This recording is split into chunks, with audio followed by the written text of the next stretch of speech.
cahaya-cahaya keindahan Allah Subhanahu wa taala. Kama qala Allah taala, maka zabal puadu ma ro'a. Surah An-Najm ayat 11. Ayat ini adalah mengatakan tidaklah berdusta puat itu yaitu tadi batinnya hati. Allah lamma nadani wa ba'dhu abada. Assalamualaikum warahmatullahi wabarakatuh. Bismillahirrahmanirrahim. Alhamdulillahirabbil alamin. Wassalatu wassalam ala sayyidina wa nabiyina Muhammad wa ala alihi wa sahbihi ajma'in. Tentang persoalan ru'yatullah, melihat Allah. Syekh Abdul Qadir Jalani dalam hal ini membahas beliau tentang ru'yatullah itu pada bab Tasi yang ke-9 dari kitab Silinsir, dari kitab beliau Sirul Asrar. Kemudian beberapa kitab-kitab tasawuf seperti kitab Al-Manazirul Uluhiyah ini, Al-Ilahiyah ini merupakan syarah daripada kitab Futuhatul Makkiyah.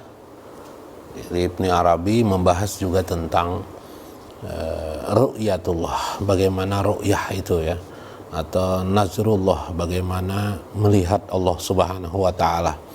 Tentu kalau harapannya dengan melihat Allah ini arafu, dia lebih mengenal Allah Subhanahu wa taala, sehingga pembahasan melihat Allah itu menjadi juga pokok dalam pembahasan. Apabila dia melihat Allah, dipastikan setidak-tidaknya 90% lah dia bizikrillah mukarraran fi hayatihi, dia akan berulang-ulang berzikir kepada Allah Subhanahu wa taala.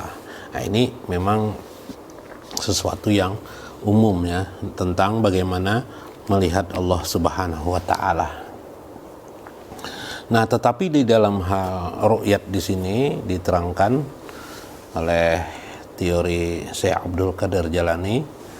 Kata beliau, "Farru'yatu ala naw'aini." Ru'yah itu ada dua, kata beliau.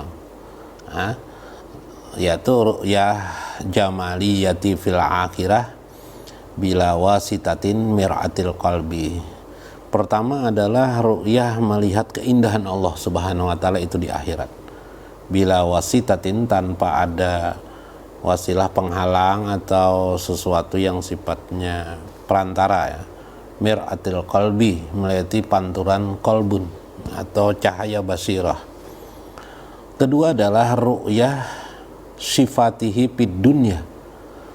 Yang kedua adalah ru'yah melihat Allah di dunia, yaitu ru'yah pada sifat Allah Subhanahu wa taala bis wasitati mir'atil qalbi, melewati yang disebut dengan basirah kita, ain basirah kita ila rabbi jalalihi, kepada Tuhan ya, melewati pantulan.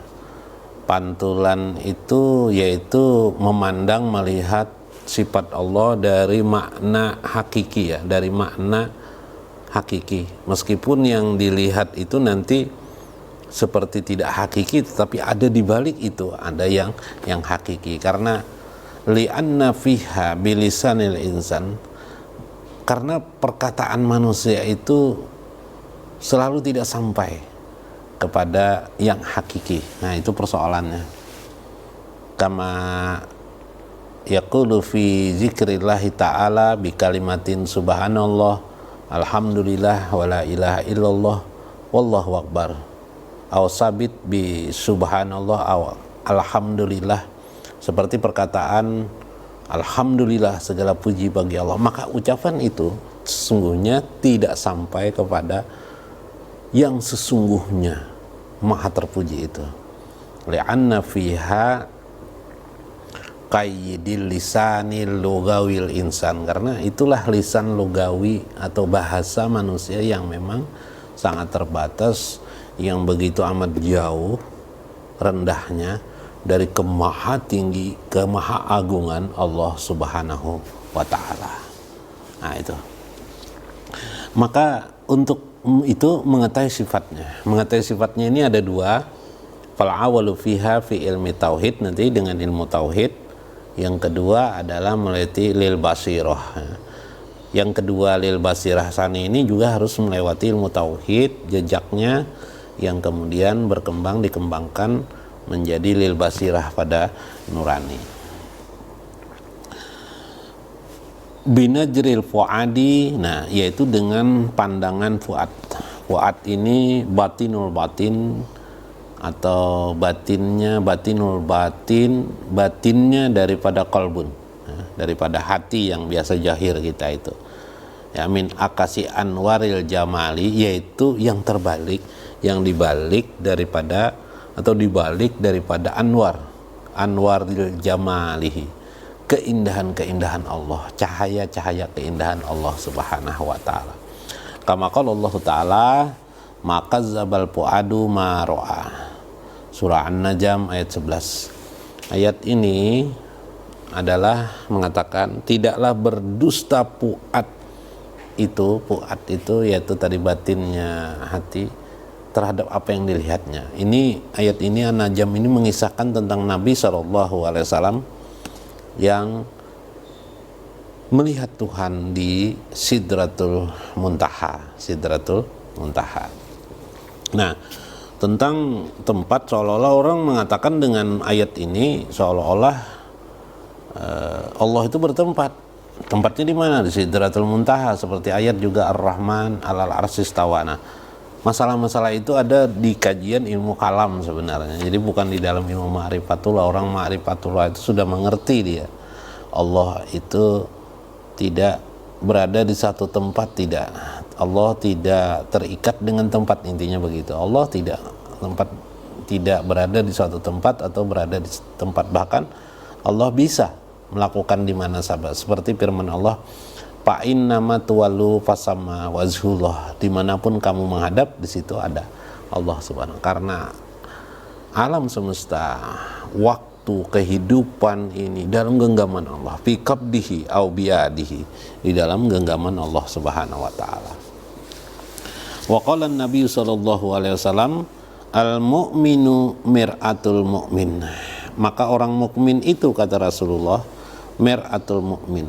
Dia adalah mir'atul mu'min, pantulan bagi orang mukmin yang lainnya. Jadi makanya dalam hadis lain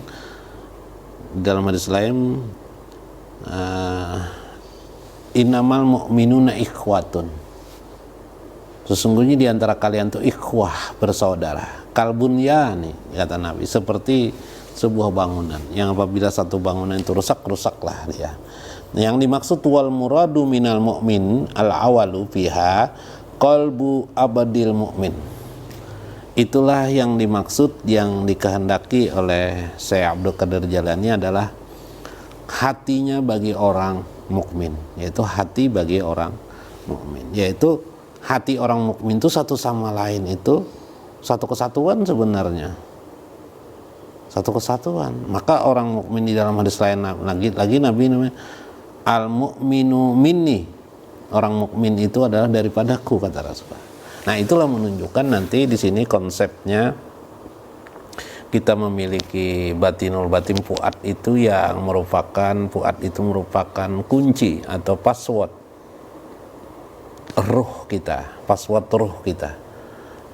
diri kita, sehingga ruh itu sendirilah yang merupakan hubungan kita nanti dengan Nabi Shallallahu Alaihi Wasallam, baik dalam arti Nabi ya, secara manusia, insan yang pernah hidup, maupun dalam artian ruh Muhammad Shallallahu Alaihi Wasallam, atau dalam pengertian ruh Muhammad, awalu khalaqallahu ala sayyi nur nabiyika, yaitu ruhu nabiyika. Nah, sebagai awal penciptaan manusia itu adalah nur Muhammad atau hakikatul Muhammadiyah. Nah, itulah nanti pembahasan orang tentang hakikatul Muhammadiyah.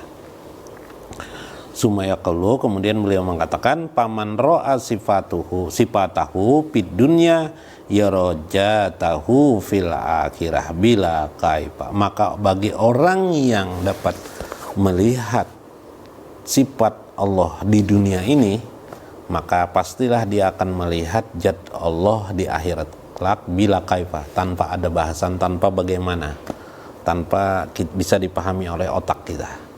Jadi dilbasirah. Lalu kalau orang tidak bisa melihat sifat-sifat Allah di dunia, bagaimana? Apakah dia tidak melihat?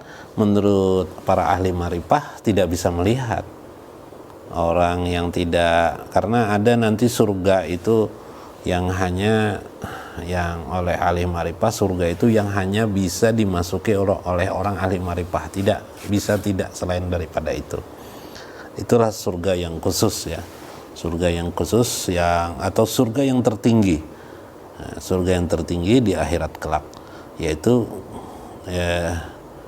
kelompok para aulia-aulia Allah Subhanahu wa taala. Karena memang ilmu ma'rifatullah itu adalah jalan orang untuk juga menjadikan derajatnya itu menjadi aulia Allah. Karena dia merupakan banyak sekali dalam hadis-hadis Nabi janji-janji tentang dari Nabi sendiri bahwa kemuliaan itu ialah diberikan kemuliaan inna akramakum indallahi atqakum, itu dalam Al-Qur'an. Sesungguhnya orang-orang semulia-mulia dari kalian itu yang paling bertakwa di sisi Allah, itu lil makna auliyaillah, itu adalah makna aulia Allah, yaitu diberinya kepangkatan oleh Allah kewalian. Kewalian ini, maksud kewalian ini adalah dia menjadi kekasih Allah Subhanahu wa taala. Apabila Allah menunjuk kepada seseorang, ija arada san'an yak wa ija arada khairan, bila Allah menghendaki seseorang kebajikan, yufaqih fidin, dia diberikan pengertian, pemahaman di dalam agama Allah. Nah, itu adalah li auliya'is shalihin.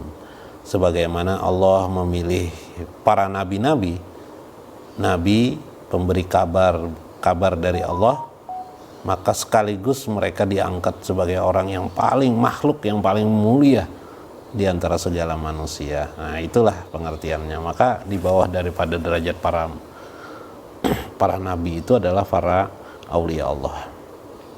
Salah satu jalan untuk menuju itu adalah dengan ilmu ma'rifatullah. Mudah-mudahan ini bermanfaat tentang ru'yah Allah ini, paling tidak memahami segi-segi positif. Kita bisa kenapa jadi ilmu ma'rifatullah membuat satu bahasan dari pertanyaan. Ada pertanyaan bahwa kenapa jadi ru'yatullah itu penting. Jadi dapat disimpulkan, pertama memang ru'yatullah itu, ilmu tentang ru'yatullah itu agar supaya kita dapat merasakan, menyaksikan Allah Subhanahu wa taala, merasakan kebesaran dan keagungan Allah, merasakan keindahan Allah, sehingga selanjutnya kita selalu masyuk, asik dan masyuk kepada Allah Subhanahu wa taala, asik kita kepada Allah, sehingga kita terus-menerus berzikir kepada Allah. Yang pada dasarnya dengan zikir itu kita akan membuang sifat-sifat buruk kita tanpa sadar, kemudian menambah sifat-sifat terpuji kita pada diri kita tanpa kita sadari juga. Yang selanjutnya kita terus-menerus beribadah kepada Allah melalui zikrullah itu. Wallahu a'lam bishawab, wallahul muwaffiq wa aqim thariq. Assalamualaikum.